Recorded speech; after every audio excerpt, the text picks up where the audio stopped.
Hello everyone, welcome back to my channel. Present మనం blood relations గురించి discuss చేస్తూ వస్తున్నాం కదా.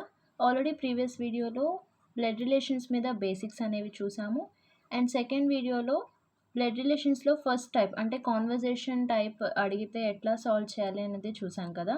ఇంకా బ్లడ్ రిలేషన్స్లో 2 టైప్స్ ఉన్నాయి. ఒకటి based on puzzles and based on codes. ఈ పజిల్స్లో ఏంటి అంటే మనకి ఏ సింబల్స్ ఏమి కనిపించవు, జస్ట్ ఒక స్టేట్మెంట్స్ లాగా ఉంటాయి అన్నమాట క్వశ్చన్స్. కోడెడ్లో వచ్చేసి ఎక్స్ప్రెషన్స్తో ఉంటాయి. సో ఈ టైప్ ఆఫ్ ప్రాబ్లమ్స్ ఇస్తే ఎలా చేయాలి, అలాగే కొన్ని ఎగ్జాంపుల్స్ అనేవి ఈ వీడియోలో మనం డిస్కస్ చేయబోతున్నాం.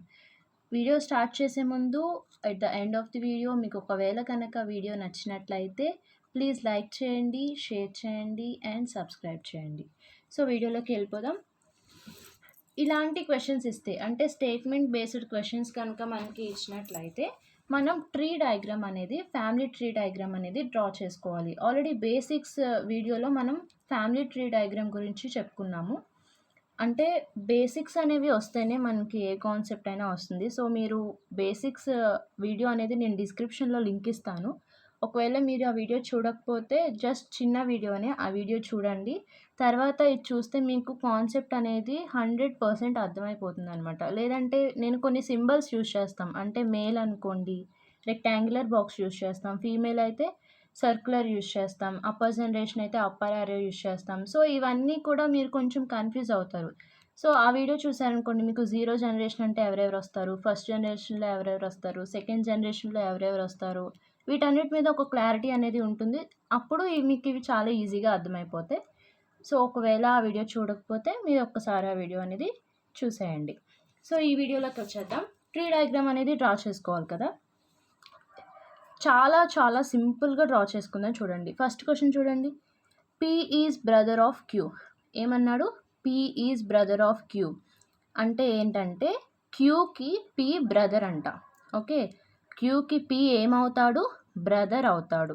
సెంటెన్స్ ఇలా ఉంది అంటే కనుక ఆఫ్ అని చెప్పి క్యూ అని ఇచ్చాడంటే క్యూ గురించి మాట్లాడట్లే, వాడు పీ గురించి మాట్లాడుతున్నాడు. క్యూకి పీ బ్రదర్ అవుతాడు.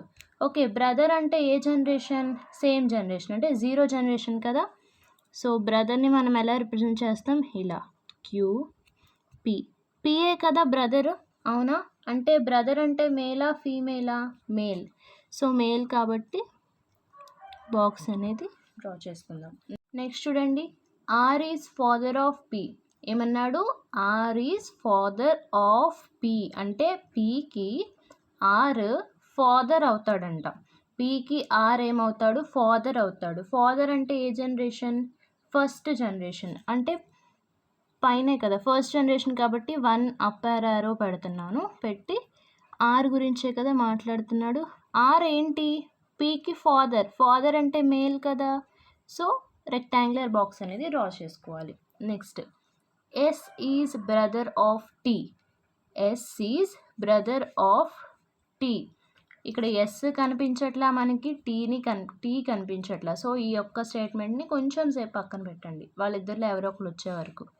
Next, T is daughter of Q. ఇక్కడ వచ్చాడు చూడండి, T is daughter of Q. క్యూకి టీ డాటర్ అవుతుందంట, అంటే కూతురు అవుతుంది. డాటర్ అంటే కింద జనరేషనే కదా. సో ఇట్లా డ్రా చేసుకుందాం. డాటర్ కాబట్టి ఫీమేల్ కాబట్టి సర్కిల్ అనేది డ్రా చేసుకున్నాం. టీ వచ్చేసింది కదా. ఇప్పుడు ఈ స్టేట్మెంట్ ఇందాక మనం స్కిప్ చేసాం కదా. S is brother of T. S is brother of T అంటే టీకి ఎస్ బ్రదర్ అవుతాడంట. టీ ఇక్కడ ఉంది కదా, బ్రదర్ అంటే వాళ్ళు సేమ్ జనరేషన్లో ఉన్నారని అర్థం.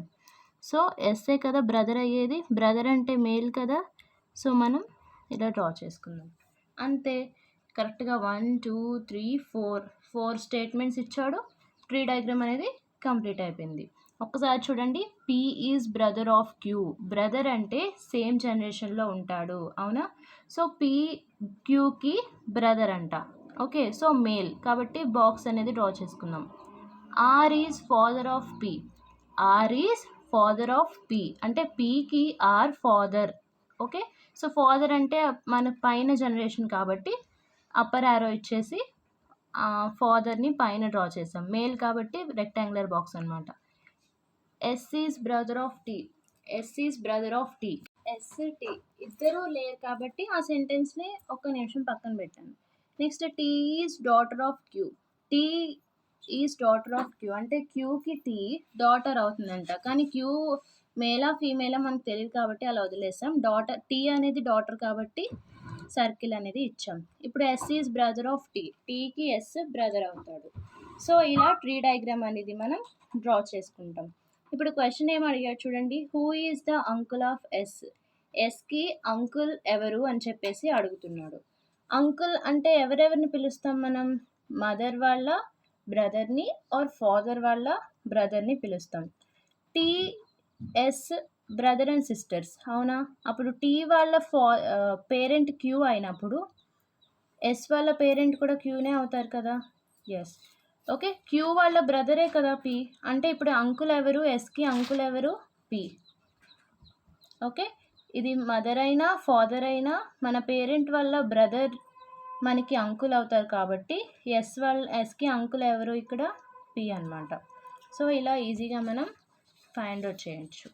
నెక్స్ట్ క్వశ్చన్ చూడండి, A and B are brothers. A and B ఎవరంట? బ్రదర్స్ అంట. సో ఓకే, బ్రదర్స్ కాబట్టి వాళ్ళిద్దరూ మేల్సే. So A and B brothers అంటే సేమ్ జనరేషన్ కదా, సో ఒకటే లైన్లో రాసుకుంటాం. C and D are sisters. C and D sisters, కాకపోతే సి అండ్ డి ఇదే జనరేషన్లో ఉన్నారా, పైన జనరేషన్లో ఉన్నారా, కింద జనరేషన్లో ఉన్నారా మనకు తెలీదు. సో ఈ స్టేట్మెంట్ని కొంచెం సేపు పక్కన పెట్టండి. ఏ సన్ ఈజ్ డీస్ బ్రదర్. ఏ యొక్క సన్ డీకి బ్రదర్ అవుతాడంట. ఓకే, ఏ యొక్క సన్ అంటే ఏంటి? మన కింద జనరేషన్. సో కింద జనరేషన్ కాబట్టి ఏకి సన్, ఏకి ఒక సన్ ఉన్నాడు కానీ అతని పేరు ఇవ్వలేదు. ఈజ్ డీస్ బ్రదర్, డీకి బ్రదర్ అవుతాడు. సో ఇక్కడ డి అనేది ఒకళ్ళు ఉన్నారు. సో డీకి ఏ వాళ్ళ కొడుకు బ్రదర్ అవుతాడు, రైట్? నెక్స్ట్ ఇక్కడ డి వచ్చింది కాబట్టి ఈ స్టేట్మెంట్ మనం రాసుకోవచ్చు కదా, C and D are sisters. So D sister కాబట్టి ఫీమేలే, డికి సి అనే ఇంకో సిస్టర్ ఉంది, రైట్? క్వశ్చన్ ఏం అడిగారు చూడండి, how is B related to C. సికి బి ఏమవుతారు అని చెప్పేసి అడిగారు. టు సి అంటున్నాడు కాబట్టి టూ అంటే తెలుగులో కీ, అంటే సికి బి ఏమవుతాడు. సి ఇక్కడ ఉంది, అవునా? సి అనేది ఫీమేల్.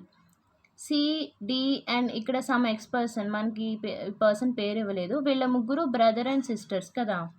సో ఈ సమ్ ఎక్స్ పర్సన్ వల్ల ఫాదర్ ఏ కదా.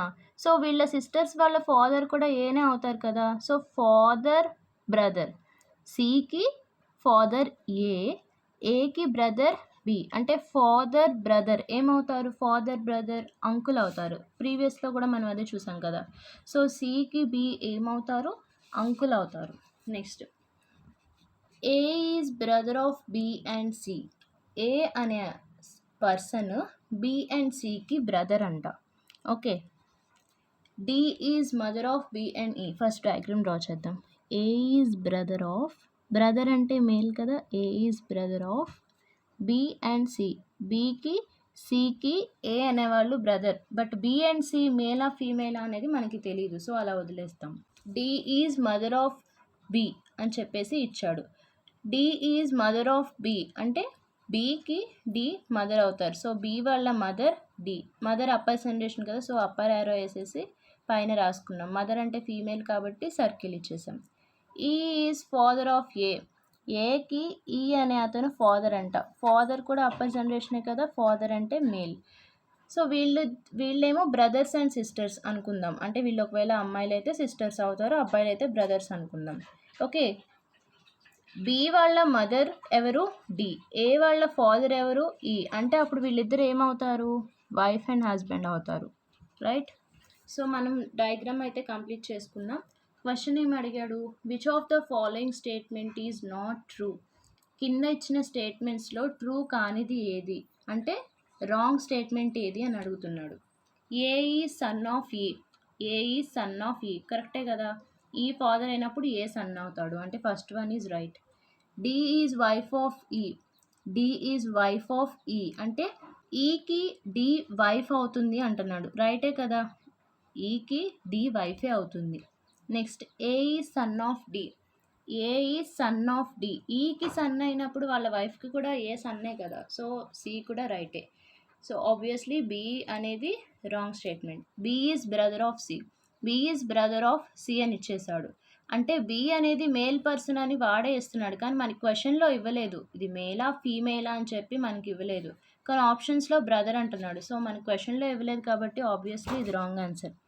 పైన 3 కరెక్ట్ అంటే ఇది రాంగే ఆబ్వియస్లీ, బట్ చెప్తున్నా అంటే ఒకవేళ మనకి ఇలా ఇచ్చినా కానీ క్వశ్చన్లో జెండర్ వాడు ఏమీ ఇవ్వకుండా ఆప్షన్స్లో జెండర్ ఇస్తే అది రాంగ్ అయిపోతుంది. ఓకే, నెక్స్ట్ క్వశ్చన్ చూడండి. Ankit is the son of Ramesh. రమేష్కి అంకిత్ అనే కొడుకున్నాడంట. రమేష్కి అంకిత్ అనే కొడుకున్నాడు. అంకిత్ కొడుకు కాబట్టి అంకిత్ వచ్చేసి male person.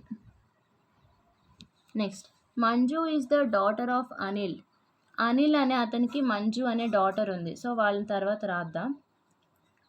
Sheela is the mother of Manju. Sheela అనే ఆవిడ మంజుకి మదర్. ఓకే, మంజుకి మదర్. మదర్ అంటే ఫీమేలే కదా. ఓకే, ఇక్కడ మంజు వచ్చింది చూడండి. Manju is the daughter of Anil. Manju is the daughter of Anil. So Manju వాళ్ళ మదర్ షీలా. ఓకే, అనిల్కి కూడా డాటరే అంట. అంటే అప్పుడు అనిల్ అండ్ షీలా ఏమవుతారు? వైఫ్ అండ్ హస్బెండ్ అవుతారు, right. Next, Mohan is the brother of Manju. మంజుకి ఒక బ్రదర్ ఉన్నాడు, అతని పేరే మోహన్. బ్రదర్ కాబట్టి Mohan male. How is Mohan related to Sheela. Mohan షీలాకి ఏమవుతాడు? ఓకే, టు షీలా అన్నాడు కాబట్టి షీలాకి మోహన్ ఏమవుతాడు? షీలాకి మోహన్ ఏమవుతాడు? సన్నే కదా, వాళ్ళ డాటర్ వాళ్ళ బ్రదర్, అంటే నథింగ్ బట్ షీలా వాళ్ళ కొడుకు. సో షీలాకి మోహన్ ఏమవుతాడు? సన్ అవుతాడు. ఈ మోడల్లో క్వశ్చన్స్ అనేవి ఇలా మనం ట్రీ డయాగ్రామ్ డ్రా చేసుకుంటే రిలేషన్స్ అనేవి ఈజీగా తెలుస్తాయి, ఆన్సర్ అనేది మనకి ఈజీగా వస్తుంది. సో మీకు అర్థమైంది కదా. బ్లడ్ రిలేషన్స్ పజిల్ని బేస్ చేసుకొని ఇస్తే, అంటే ఇలా స్టేట్మెంట్స్ని బేస్ చేసుకొని ఇస్తే ఏం చేయాలి? ఫస్ట్ మనం ట్రీ డయాగ్రామ్ అనేది డ్రా చేసుకోవాలి, దాన్ని బట్టి మనం వాళ్ళు ఏమవుతారు అని చెప్పేసి ఫైండ్ అవుట్ చేయాలి. ఫస్ట్ మనకి బేసిక్గా రిలేషన్స్ అనేవి తెలిసి ఉండాలి, ఇక్కడ ఈ సింబల్స్ అనేవి తెలిసి ఉండాలి, అప్పుడే మనం ఈజీగా డ్రా చేసుకోగలుగుతాం. So this is all about this video. Thanks for watching.